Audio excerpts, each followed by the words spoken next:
Hai, nama gue Joe, aka Sasuke. Dan jika waktu bisa diputar kembali, gue mau balik 3 bulan ke belakang untuk siap-siap beli tiket ke Komifuro 20. Karena seperti yang kita tahu, so much thing happening in Komifuro kemarin.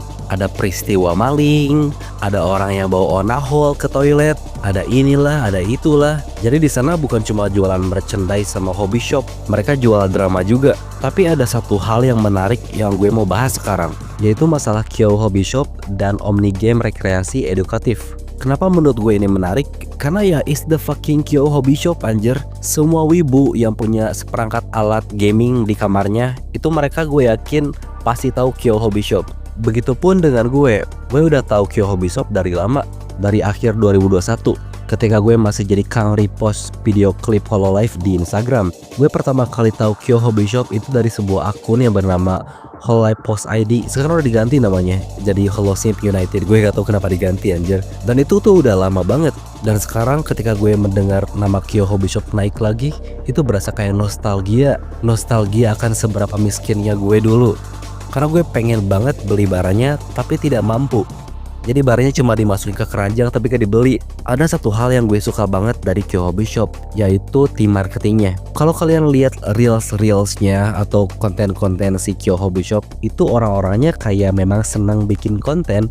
Kelihatan happy, energik, kelihatan gak dipaksa. Jadi gue asumsikan tim konten kreatornya emang punya passion akan hal itu. Itu kenapa gue suka, disertai dengan jokes-jokes dan memes-memes yang terupdate. Jadi bisa lebih relatable ke viewersnya.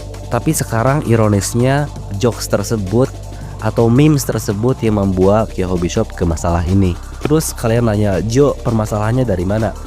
Jadi awalnya itu berasal dari Komifuro 20. Kalian tahu kan Komifuro pada jualan banyak booth, banyak ini itu. Nah, salah satu booth yang gede itu ada namanya booth Bushiroad. Bushiroad itu perusahaan yang gede banget. Mereka memproduksi trading card skala internasional. Nah, kebetulan CEO-nya ada tuh di Komifuro, namanya Kidani-san. Yago lah kalau di Hololive. Nah, terus long story short, ada volunteer Kyo Hobby Shop yang bernama Ariel. Dia itu ngasih CV kosong ke Kidani-san. Ceritanya buat jokes, buat memes. Memes apa? Ya memes yang terjadi di Indonesia. Sekarang yang lagi trending itu masalah pengangguran di Indonesia. Jadi perusahaan butuh 5 orang buat di hire, tapi yang ngelamar itu sekelurahan anjing. Supply and demand-nya jomplang. Ya itu alasan singkatnya kenapa si Ariel ngasih CV ke si Kidani-san buat lucu-lucuan doang. Dan tidak ada yang salah dengan itu wholesome, itu lucu and whatnot. Enggak jadi masalah sama sekali. Dan menurut gue itu hal yang cerdik juga yang menangkap momen kayak gitu. Di hari setelahnya kalian bisa lihat memes ini. Ariel sudah memakai jas, dia sudah sukses. Lihat captionnya, remember this guy, this is him now, feel old yet? Dan itu pun sebenarnya buat lucu-lucuan juga dan tidak jadi masalah. Masalahnya datang ketika Kyo Hobby Shop mereaksikan postingan tersebut dan membuat caption yang wadaw. Captionnya itu kayak gini, Kyo bangga sama kamu Ariel. Terima kasih telah menjadi penghubung antara Bushiroad dengan Indonesia. Semoga dengan ini semakin banyak pro-pop culture Jepang yang tertarik untuk berinteraksi dan berkolaborasi dengan berbagai usaha yang ada di Indonesia. Cicing. Nah, terus ada hashtagnya juga yang bisa kita lihat ini cuma jokes doang. Ada FB Pro, presisi, salam interaksi. Itu kan cuma jokes ya. Tapi jokes ini jadi akar masalahnya. Oke, sebelum kita lanjut, aku mau liatin kalian sebuah foto. Ini fotonya. Sebagian dari kalian ada yang nyengir-nyengir, ada yang biasa aja. Kalau gue udah ketawa. Padahal di foto itu gak ada yang aneh ya, cuman siswa yang memakai baju pramuka. Nah, terus kenapa reaksi orang beda-beda? Jawabannya adalah karena ada konteks di belakang foto itu. Foto itu ada di grup Timpa Posting, yang mana Doxley foto itu adalah ini. Ada satu orang pakai baju pramuka, gitu doang sih sebenarnya.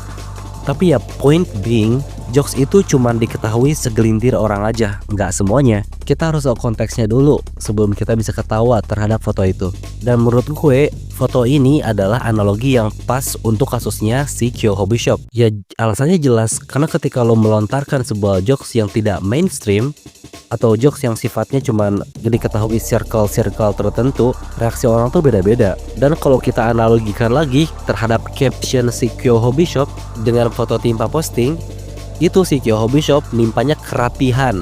Jadi berasa bikin hoak Karena gue udah tahu kalau kita lihat hashtagnya itu tuh cuma bercanda.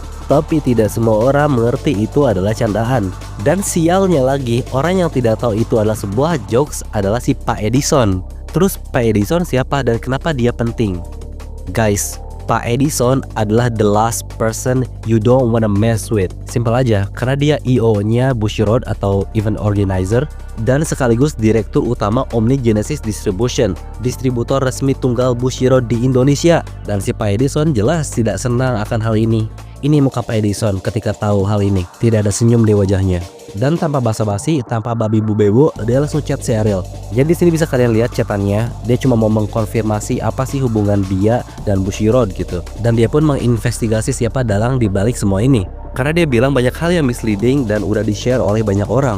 Dan habis terjadinya percakapan antara Ariel dan Pak Edison, Ariel ceritalah ke Reza, yang mana Reza itu adalah content creator yang megang akunnya Kyo Hobby Shop. Di sana gue gak tahu Reza panik atau gimana ya. Akhirnya postingan itu dihapus tanpa klarifikasi. Gue asumsikan panik karena ya namanya juga manusia guys. Gue pun kalau ada di posisinya si Reza pasti panik, gak bisa berpikir dengan jernih. Akhirnya gue pun pasti ngehapus postingan tersebut. Dan akhirnya gara-gara dihapus tanpa klarifikasi, ini tuh jadi masalah lagi.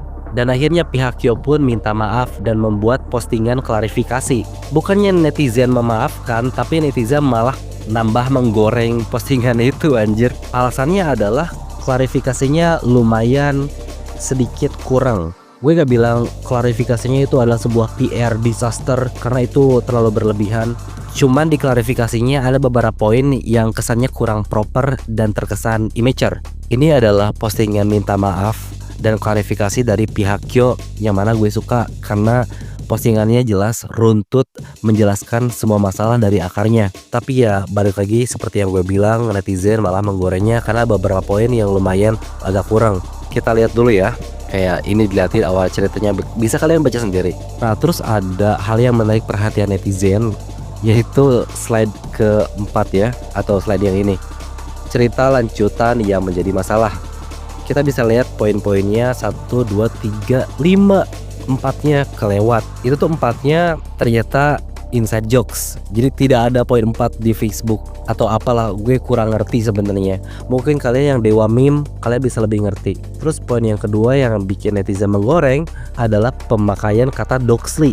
Ya bisa kita tahu lah, anak memes timpa posting doxly-nya mana bang? Karena biasanya pemakaian kata doxly itu ya di grup-grup kayak gitu, grup memes. Terus poin lain yang bikin netizen gak suka itu ada di slide pemberian hukuman. Jadi seperti kita tahu Reza itu di SP2 dan di paragraf terakhir ada sebuah kalimat yang berbunyi, Reza melupakan sahabat kami semua di Kyo dan saya sebagai pemimpin mohon maaf karena saya tidak bisa memecat Reza. Nah kenapa kalimat ini menjadi masalah? Kalimat ini menjadi masalah karena kesannya circle. Jadi kesannya perusahaan gak bisa mecat Reza karena udah jadi sahabat, udah jadi circle. Jadi orang-orang bilang perusahaannya gak ada profesionalisme. Tapi sebenarnya dari gue sendiri sih, dari pandangan gue, kalimat ini tuh menyiratkan sesuatu. Yang pertama, kita bisa lihat track record si Reza. Dia itu belum pernah di SP1, which means track recordnya bagus. Jadi mungkin keberhasilan dan growth Kyo Hobby Shop itu Reza ikut andil terhadap itu. Jadi dari kalimat itu sebenarnya gue udah bisa lihat sih visinya kemana. Cuman pemakaian katanya yang gak pas.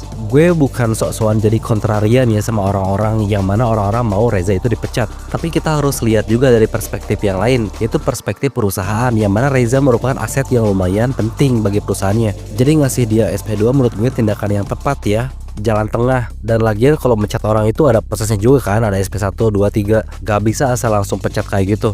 Kalau ada perusahaan yang gampang mecat karyawannya tanpa alasan yang jelas, itu bad corporate governance ya kalau dari segi investor. Ya jadi perusahaannya kebawa ikut jelek juga. Nah terus update yang terakhir, hal ini beneran dibawa ke ranah hukum sampai dapat surat somasi. Ini suratnya. Jadi updateannya cuma sampai di sana untuk sekarang, dan gue gak tahu kedepannya bakal gimana. Tapi sih intinya dari gue semoga akhirnya baik-baik saja ya. Karena ya seperti yang kita tahu, niatnya itu cuma bercanda doang, nggak ada niat jahat atau ill will di balik itu semua. Ya jadi intinya semoga ini jadi pelajaran dan ya gitulah. See ya guys, bye.